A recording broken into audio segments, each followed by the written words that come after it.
Jadi prinsipnya kalau ingin memilih pemimpin juga lihat apa trik dekornya, bahasa lain lah. Dicaliak dulu, solat dia tidak, taat dia agama atau tidak, duakonya kurang gaya itu atau karena kekayaan saja. Hati-hati itu. Korun tuh dari sana, Firaun tuh dari situ tuh, gara-gara kekayaan tuh. Jadi sebaiknya tidak. Nah, kemudian biduak dan kawat tompang jale-jale. Jangan biduak nan oliang, jangan biduak nan moco. Biduak paham Ibu ya? Bapak Ibu? Penting wadah. Mungkin bagus dia, tapi wadahnya di mana? Masalah beko. Karena sistem itu sistem komando. Dari atas ke bawah. Kehendak saya di atas itu enggak tuh. Masih tungkin benar di bawah kok. Gitu. Jadi itu arif dan bijaksana kita. Kalau setidaknya awak umat Islam, setidaknya hati-hati dalam hal itu. Kau ndak ada pilihan lado, daripada tatungkui biarlah tateliang. Itu gitu. Ndak ada pilihan lado mah. Memang itu satu-satunya daripada tatungkui biarlah tateliang. Paham ya Bu ya bahasa kiasannya?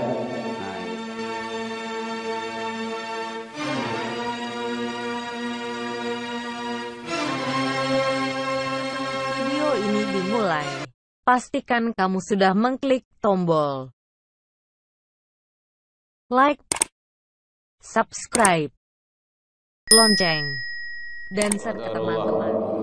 Dengan izin Allah Subhanahu wa ta'ala, sampai malam ini kita masih diberikan kesehatan, diberikan umur panjang, diberikan waktu luang dan waktu senggang, sehingga kita bisa melangkahkan kaki dengan niat yang ikhlas, tulus mengharap ridha Allah, mendatangi rumah ibadah untuk menjalankan ibadah. Mudah-mudahan kita berharap ke Allah satu-satunya harapan kita, semua ibadah yang kita lakukan semoga diijabah di sisi Allah hendaknya. Salawat dan salam kepada Nabi besar Muhammad sallallahu alaihi wasallam. Allahumma salli ala Muhammad wa ala ali Muhammad. Yang sama kita hormati Bapak Ibu pengurus Masjid Mutmainnah yang hadir rahimakumullah, Bapak Ibu jamaah kaum muslimin hadirin rahimakumullah. Alhamdulillah kita kembali diizinkan Allah ketemu dalam ta'lim kita. Mudah-mudahan ini pertanda iman kita masih istiqomah di dalam diri kita. Kalau mulai berkumpul-kumpul, sungguh. Ndak ada. Iya memang seperti itu. Kalau kita masjid ramai nampaknya tuh. Kalau gak ada memang lengang. Ya memang. Masjid-masjid besar tuh memang kayak gitu. Pojok, enggak apa-apa. Karena duduk kita itu juga punya nilai dalam pandangan Allah Subhanahu wa taala. Kita tentu nilai-nilai yang baik, kan itu yang penting. Bapak Ibu jamaah, dalam episode kali ini mungkin ini pertemuan terakhir kita jelang Ramadan, karena bulan depan kita sudah mulai bukan sudah mulai, udah saum kita. Kalau tidak ada perubahan tanggal 22 aja ya. 21, 23 puasa, 22 tarawehan. Nah gitu. Ya, mudah-mudahan insyaallah. Maka mari di sini enggak tahu lah, tapi kalau tadi Ambo Jumat di arah ke Cepak Tengah itu di Pau itu lah mulai salat 40. Ada situ salat 40. Kalau mulai aja ya. Iya. Mulai juga. Jadi karena itu adalah suatu nilai tambah yang selalu dilakukan oleh jemaah tetap. Bapak Ibu hadirin kaum muslimin rahimakumullah, kajian kita jelang Ramadan ini kita kaitkan nanti. Kalau ada yang akan kita diskusikan boleh nanti tanya jawab. Masih menyambung berkaitan dengan tauhid di dalam ibadah sholat. Itu kemarin juga kita sudah sampaikan hukum meninggalkan sholat, gitu. Itu yang sangat luar biasa. Sudah beberapa dalil dan pembahasan yang sudah kita sampaikan, termasuk pandangan-pandangan para ulama. Ulama di sana maksudnya Bapak Ibu orang yang ahli tentang Al-Quran dan hadis. Para imam, syukran.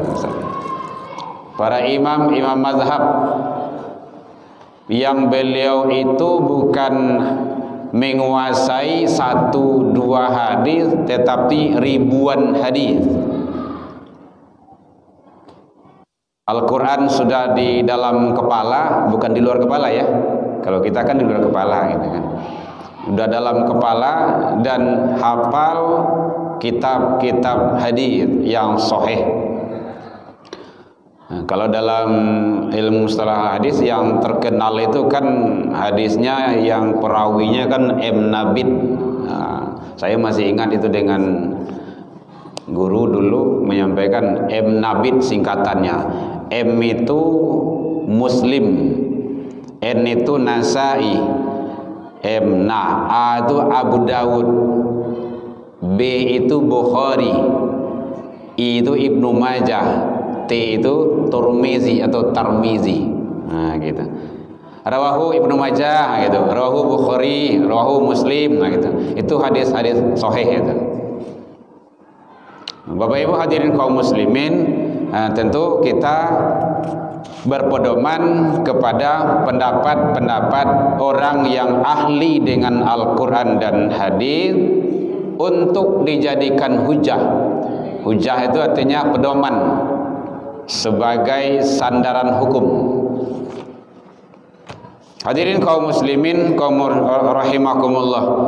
Kemarin kita sudah sampaikan tentang hukum orang yang meninggalkan ibadah sholat,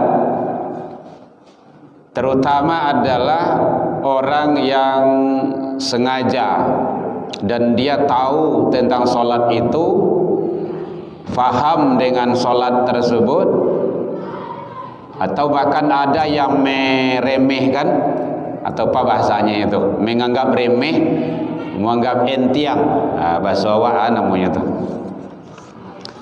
Jadi makanya sangat penting sekali kalau Rasul itu yang dituju utama itu adalah orang-orang yang memang munafik dalam ibadah itu. Nah, jangan sampai itu berkembang. Bapak Ibu hadirin kaum muslimin rahimakumullah. Di dalam Al-Quran, ini review ulangnya kemarin sedikit saja. Di dalam Al-Quran surah Al-Maidah, kalau dia meninggalkan sholat itu, nanti jangan salah tafsir pula. Al-Maidah surah yang kelima ayat 58. Wa idza nadaitum ila shalah, apabila mereka dipanggil untuk menunaikan ibadah salat, rata-rata muazzin itu memanggil itu. Apalagi Bapak kemarin sudah menyampaikan ngajak untuk melaksanakan salat atau menunaikan salat. Kemudian mereka itu ittakhazuha huzuwa wa la'iba. Mereka menganggap salat tersebut sebagai cemooh atau cemeeh. Kan pernah kita sampaikan kemarin itu. Dan mainan, dianggap bermain-main. solat tu untuk sembahyang tu. Ndak kau masuk saruguh lo Pak doh. Gitu. Kan anggap main-main doh. Si anu tu lah dari dulu sembahyang solat ndak je kayo doh. Kan ada aja tuh yang punya pola pikir yang seperti itu. Dzalika bi annahum qaumun la yaqilun. Maka demikian mereka itu adalah orang-orang yang tidak mau berpikir. Tidak mau berpikir itu artinya dia punya akal, tapi akalnya tidak dipergunakannya untuk berpikir dengan cara baik. Maka dalam pandangan ulama, orang yang seperti ini adalah, ini ijma' kaum muslimin, mereka itu adalah kafir. Jadi kalau ada seruan, dipanggil, diseru untuk melaksanakan sholat, dia menganggap sebagai cemii atau cemooh, mainan, sendah gurau, atau apa bahasa yang lainnya. Berarti dengan sadar dia melakukan itu, maka menurut ijma' kaum muslimin, mereka itu adalah orang kafir. Makna kafir pahami dulu. Bu, ada kepatannya Bu? Boleh. Kafara, kafir. Dalam Al-Quran kan banyak itu bahasa-bahasa kafir tuh. Qul ya ayyuhal kafirun. Kan ada itu. Malah ada orang yang berusaha untuk membuang kata-kata kafir itu. Di dalam Al-Quran bahasanya sudah jelas. Kafir itu maknanya kafara, artinya menolak. Jadi bahasanya bukan keras dan kasar. Kasawana, enggak. Karena Allah yang men-setting, Allah yang menurun. Jadi tak kala wahyu itu turun, firman Allah itu disampaikan oleh Rasul, itu dengan sadar Abu Lahab, Abu Jahal, dia tidak marah. Kan orang-orang kafir itu. Tapi kadang-kadang kan anehnya ada juga orang Islam yang marah gitu kan. Nya Islam tapi berang lainnya dikecian kafir karena dia tidak sholat. Orang Islam. Padahal Abu Jahal bara babayonya tuh. Abu Lahab itu kan geng-geng lebih hebat dari geng motor gitu. Biasa saja dia, tidak marah dia. Dibilang kafir. Jadi kafara itu artinya menolak. Apa yang ditolaknya? Kebenaran. Kebenaran apa? Kebenaran ibadah solat. Lah jaleh tahu ibadah solat itu, tamakan dia kanyo, nyumancali orang solat, tahu dia itu perintah Allah, dan melihat orang solat di masjid, orang pergi solat, tapi dia tidak melaksanakan solat itu, malahan mencemeaskan orang yang solat, mencemeh, gitu, cemooh. Maka ijma' kaum muslimin dia itu adalah kafir. Landasannya Al-Maidah surah An-Kalimah 58. Boleh dilihat nanti.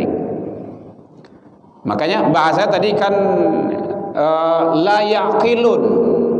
Mereka itu kaumun la yaqilun, kaum golongan orang yang tidak berakal. Bahasa gimana ya? Dikecian kare ndak lo doh. La yaqilun, ndak buaka gitu.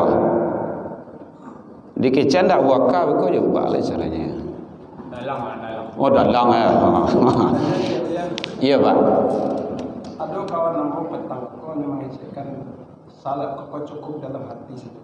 Aku benar memang. Oh. Aku salah. Aku berdosa mengajukan salat. Oh gitu. Iya. Kecek kawan ya. Kecek kawan buat tua. Sedangkan nyonya lah tu. Nyonya dah semayang. Iya. Keceknya semayang kau cukup dalam hati saja kecek. Gerak rukuk sujud ndak ya? Ndak, cuma harusnya pelaksanaannya tak suruh. Iya. Dalam hati saja. Baik. Salat itu mempertanyakan. Makasih Pak. Makasih Pak. Dan sarancanya Pak langsung ke beliau tanya tu mah. Serancanya gitu kan, supaya duduk permasalahan. Kalau bagi kita seorang yang faham dengan agama, tentu jawaban-jawaban kita sesuai dengan aturan-aturan Allah dan Rasul. Satu, di dalam Al-Quran Toha 14, innani anallah la ilaha illa ana fa'budni, itu ayatnya saya. Aqimis shalah li zikri, sesungguhnya aku ini adalah Allah, tidak ada Tuhan kecuali aku, la ilaha illa ana fa'budni, maka sembahlah aku. Aqimis shalah li zikri, dirikanlah salat untuk mengingatku. Ternyata salat secara umum dalam Al-Quran kan tidak dijelaskan. Pakai rukuk, pakai sujud, pakai i'tidal, ini bacaannya, ini segala macam. Dalam hadis, ayat yang lain menyatakan aqimus shalah wa atuz zakah warka'u ma'ar raqiin, rukuklah engkau bersama orang yang rukuk. Itu kan ujungnya. Di dalam surah Muhammad ayat 28 itu juga dijelaskan oleh Allah di dalam Al-Quran tersebut bahwa tarahum ruk'an sujada, kamu lihat mereka itu rukuk dan sujud. Nah, di dalam hadis dipajale, sallu kama ra'aitumuni usolli, salatlah engkau seperti aku salat, kata Rasul. Ternyata dalam riwayat yang mutawatir yang sampai kepada kita, salat Rasul itu seperti apa Rasul salat, itulah rukun salat atau rukun sembahyang menurut awak. Ada rukun qalbi, ada rukun fi'li. Kemudian salat itu pakai ruku, pakai sujud, pakai i'tidal, ada bacaannya, bacaan-bacaan tertentu. Kalau dalam hati itu ayat ampe balik itu surah Toha yang nyebalian. Aqimus shalah li zikri, dirikanlah salat untuk mengingatku. Balian tuh, karena Tuhan Allah tuh. Ah tuh. Itu namanya ajaran teliang. Apa namanya itu? Nah, itulah. Nah, kira-kira. Kalau dalam aturan agama salah, tidak benar. Kita memang ada juga berdebat dengan orang-orang yang seperti itu. Kalau hanya dalam hati, tentu Rasul akan berbuat yang pertama. Ya ummati, hai umatku, tidak perlu rukuk, tidak perlu sujud, tidak perlu datang ke rumah haji. Cukup karena Tuhan Allah tu. Contoh, logikanya begini, Bu, lihat aja lah Bu, mencelik si Bu supaya paham. Satu, logikanya, satio onde-onde biasa boleh, tapi tidak satio 6 boleh ke onde-onde itu. Kau kepala kau boleh kau, onde-onde kau, tidak. Itu nama serak dan itu banyak yang boleh-boleh itu. Onde-onde itu, tidak. Oh, kambing boleh itu mah. Satu. Yang kedua, logikanya, dan ini masuk akal. Setiap solat pasti mengingat Allah. Paham ya Pak ya? Tidak setiap mengingat Allah dikatakan solat. Bu, ibu sedang duduk ini kah menyanda atau enggak? Lai takkan aja Allah Bu. Lai, ibu sedang solat? Tidak. Itu logikanya. Ya Pak ya. Jadi pendapat atau argumen yang seperti itu adalah pendapat yang salah, yang membawa nanti teman-teman kepada yang salah. Dalilnya dollu wa adollu, sesat menyesatkan. Kalau lesasi nyosorang, tidak ada. Tapi kalau menyesatkan, berarti dia atau beliau itu ada mungkin jamaahnya, ada temannya, mungkin ada pengajian-pengajian tertentu. Dalam agama tidak boleh seperti itu. Ya Pak ya. Tapi kalau dua-duanya pahamnya tentu beliau yang lebih paham. Amu kasih itu tuh. Nah, gitu. Jadi boleh awak memahami ilmu tasawuf, boleh kita mendalami ilmu tauhid, tapi dudukan oleh elok. Jangan salah. Tauhid itu kan ahad, asal katakan dari ahad. Ahadun, ahad. Esa, mengesakan Allah. Nah, gitu. Jadi boleh. Nah, ibadah salat jangan dianggap bermain-main. Karena itu nanti sudah kena kita dalam Al-Quran surah Al-Ma'idah. Kalau ada yang berpendapat yang seperti itu, karena saya dalam hati itu Allah tuh samunya salat. Tidak. Kita jawab tidak sama. Tapi kalau dalam salat mengingat Allah, wajib mengingat Allah, iya. Duduan marifatul shalah. Kiblat itu ada 3. Ada kiblat dada, ke Ka'batullah mihrab, ada kiblat mata ke tempat sujud. Alhamdulillah, masya Allah, tikar kita udah baru kayaknya nih, baru nampak itu kan. Iya, bulan petang loh, bulan petang kamu kan kemana itu belum ada baji, masya Allah, barakallah. Mudah-mudahan bapak-bapak, ibu-ibu yang memberikan infak, sedekah, wakaf, jariah, payah, jamaah dan pengurus ini sebagai wasilah, sebagai ladang amal bagi kita di hadapan Allah hendaknya. Yang ketiga, kiblat hati, zikrullah, ingat Allah. Allahu Akbar, ingat Allah, tidak boleh kemana-mana. Jadi ruku, sujud, i'tidal dan rukun-rukun salat, arkanus salat itu harus dilakukan. Jadi tidak benar. Kenapa berani saya menyampaikan tidak benar? Karena bertentangan dengan hadis dan Al-Quran. Nah, gitu. Jadi kalau ada pendapat yang bertentangan dengan hadis dengan Al-Quran, itu tidak boleh dibenarkan. Nah, gitu. Ya Pak ya. Nah, iya. Oh iya betul. Betul. Jadi para lu apa tanyuan itu. Jadi ini kan kita YouTube doh. Jadi yang lain juga mendengar. Oh ternyata ndak cukup mengingat saja salat. Ndak. Salat mengingat Allah iya. Tapi cukupkah dengan mengingat Allah saja salat itu? Tidak. Itulah rukun qalbi. Hati, niat harus. Rukun fi'li di karajuan, perbuatan harus di karajuan. Ruku, karena Rasul itu salat pakai ruku, pakai sujud, pakai i'tidal, itulah rukun salat di dalam hadis yang sampai kepada kita. Walaupun kita tidak tengok langsung kepada Nabi dan Rasul, tetapi telah menyampaikan kepada guru-guru dengan hadis yang mutawatir sampai kepada kita. Ya Pak ya. Makasih banyak Pak. Ya Ji. Assalamualaikum warahmatullahi wabarakatuh. Waalaikumsalam warahmatullahi wabarakatuh. Kita malam ini menyatukan bahwasanya orang yang sengaja meninggalkan sholat Ya. kafir. Nah, jadi bagi itu nanlah sholat ya. Ya. Pak, ukulah hukumnya memilih pemimpin orang yang tidak sholat. Apakah kita digolongkan ke kafir juga atau macam-macam? Itu sebab tahun 2024 kita ke legislatif lain. Ya. Dari calon yang masuk ini untuk mulai kerajinan letakkan ke Mas Haji yang berjaya 20%. Ya. Apa hukumnya itu untuk legislatif, RT RW dan sebagainya? Apa hukumnya untuk itu yang sholat?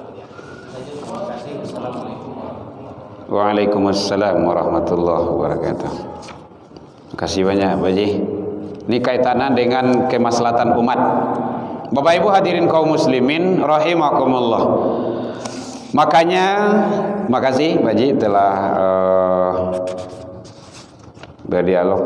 Makanya Allah menyampaikan di dalam Al-Qur'an. Mohon izin sekali lagi kita membuka sejarah kembali Al-Maidah ayat 15 itu. 15:51.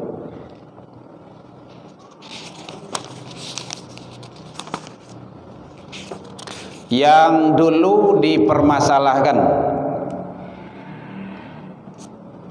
Nah ini dia 51. Ya. Ya. Ada kaitannya dengan sana. Bapak Ibu, sebentar. Hakikatnya pemimpin itu adalah Al-Malik, Allah. Yang punya kuasa itu Allah. Ini runutnya. Mohon diperhatikan bahasanya. Untuk melaksanakan kepemimpinan Allah, maka Allah jadikanlah khalifah. Yang pertama itu Nabi Adam. Tujuannya untuk melaksanakan titah-titah yang datang dari Allah. Jadi khalifah itu wajib tunduk dan patuh kepada yang memerintahkan, itulah Allah. Kemudian terus para nabi dan rasul. Nabi udah selesai, rasul sudah selesai, udah meninggal, tidak ada lagi. Dilanjutkan oleh siapa? Itulah para khalifah-khalifah yang 4 yang terkenal itu. Nabi dan rasul, seluruhnya nabi dan rasul mengikuti, tunduk kepada Allah. Seluruh nabi dan rasul mengikuti aturan Allah. A kata Allah, A kata nabi dan rasul. B kata Allah, B kata nabi dan rasul. Generasi setelah itu para khalifah yang 4, Abu Bakar Siddiq radhiyallahu an, Umar bin Khattab radhiyallahu an, kemudian Uthman bin Affan radhiyallahu an, Ali bin Abi Thalib radhiyallahu an. Beliau tetap melanjutkan aturan Rasul dan aturan Allah. Tidak ada berseberangan, satu pun tidak ada. Standarisasinya adalah Al-Quran dan Sunnah sebagai kitab perundang-undangan yang tertinggi. Tidak ada melenceng dari itu. Kemudian setelah itu kan masuklah Bani Umayyah, Bani Abbasiyah, dan terus ke bawah. Maka terakhir dipegang oleh itunya di Turki, di Andalusia, runtuhnya khilafah Islamiyah 1924. Setelah itu maka firqah banyak pecah, berkelompok-kelompok. Kelompok-kelompok itu tidak lagi berstandarkan kepada aturan awal. Dan sampai generasi sekarang, maka seharusnya dan sewajibnya umat Islam mengikuti aturan Allah, aturan Rasul, dan terus tidak boleh berseberangan, termasuk masalah kepemimpinan. Makanya Allah sangat luar biasa dan hebat menyampaikan atiullah, itu mutlak, wajib, tidak ada tawarnya. Atiur Rasul, karena waw di sana, wajib mutlak. Ditaat kepada Allah, taat kepada Nabi dan Rasul, itu sepaket, wajib mutlak, tidak bisa dibantah. Kemudian ati Allah, ati Rasul. Kemudian ada wa ulil amri, ada waw. Waw di sana relatif sifatnya, karena manusia biasa. Manusia biasa tuh bisa iya, bisa tidak. Kalau kini A, beko mungkin B. Kalau beko B, mungkin besok pagi Z. Jauh panggang dari api. Kalau kini mungkin Anda baca atau besok boleh. Maka adalah negara-negara itu LGBT boleh, atau legal semuanya hal-hal yang dilarang oleh Allah. Kenapa? Sudah berdasarkan pola pemikiran manusia. Maka umat Islam, ini Allah menyampaikan ya ayyuhalladzina amanu. Ini orang yang beriman. Kembali tadi Baji. Hai orang yang beriman, la tattakhidul yahuda wan nasara auliya. Janganlah kamu jadikan teman setiamu, pemimpin-pemimpinmu, penolong-penolongmu. Dalam ilmu tafsir, pemimpin, penolong, teman setia itu adalah yang menjadi standarisasi patokan hidup awak? Siapa pemimpin awak? Kalau di kota tentu wali kota, ini ke provinsi tentu gubernur. Maka la tattakhidul yahuda wan nasara, ini orang yang beriman. Mohon izin, mohon maaf kepada saudara-saudara kami yang berada di luar orang beriman, di luar Islam. Nah, ini kan kita menjelaskan tentang surah Al-Maidah ayat 51 ini. Nah, gitu, supaya tidak timbul pula permasalahan.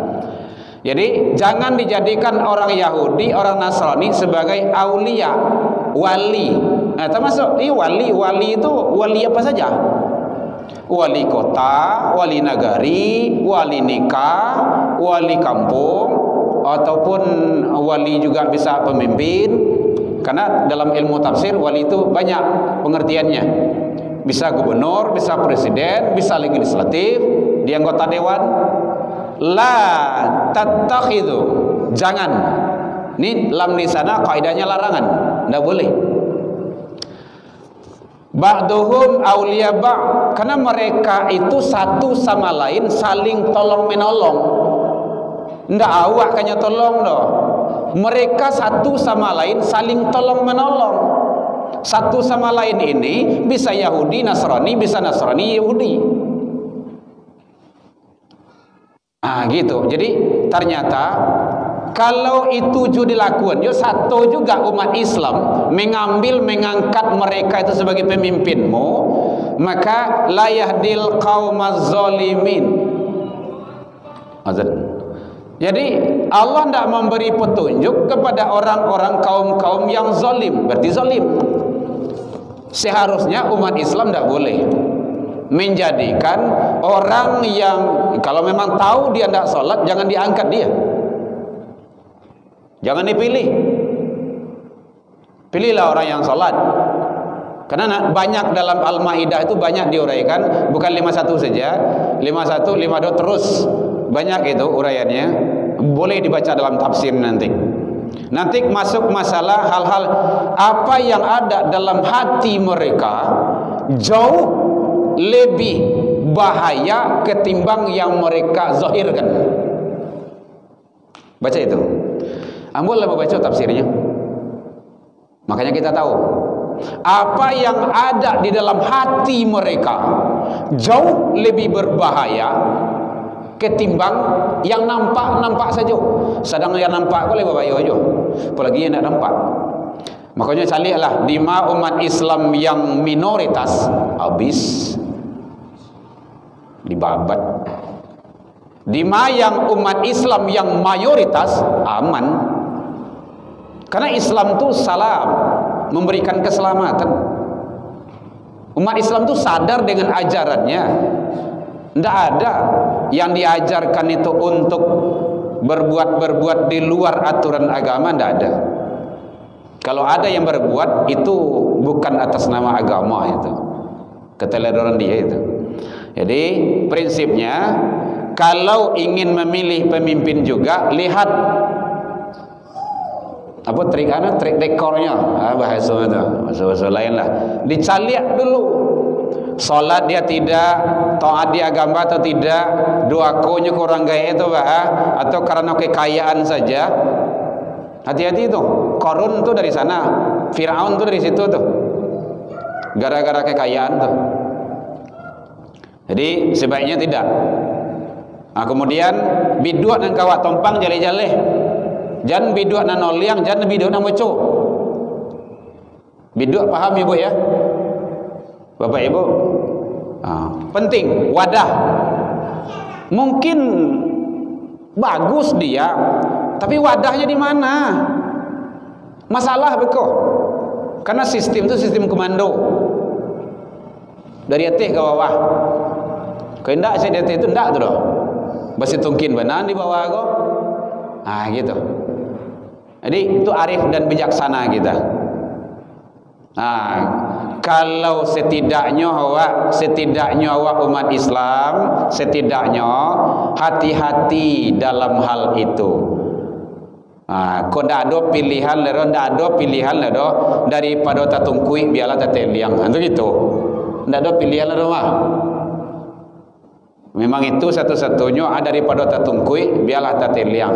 Paham ya Bu ya? Bahasa kiasannya. Nah gitu. Jadi ya mengambil runut lah. Kalau memang ini pemimpin calon wakwa ada 10 salahnya. Kalau ikut 20 lah.